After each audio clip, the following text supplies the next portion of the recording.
छोड्दिनु हो रिल्याक्स छोड्दिनु है बडी पुरा लास्ट पहिला कुरो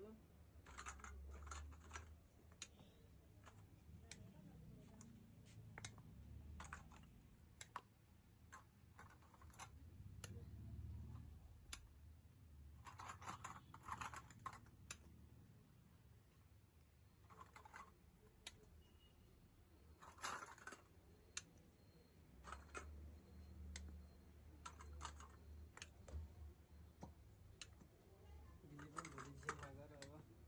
दामी ट्र्याकको देखाउनु हुने भयो होइन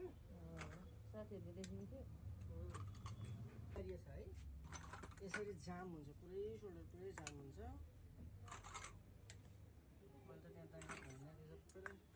आउँछ दुईजना साथी पनि आउने भन्दै थियो तर आइतबार आउने अरे तर मेरो टाइम चाहिँ हेरौँ न त्यस्तै ठ्याक्कै म हजुरलाई कल गरेर मात्रै गर्न सरले नै भन्नुभएको छ टाइम लिएर मात्रै जानु है भनेर दाइलाई पनि टाइम नभएर अस्ति 4 महिना 5 महिना पछाडि अस्ति आएर जानुभएको छ टाइमै नभएर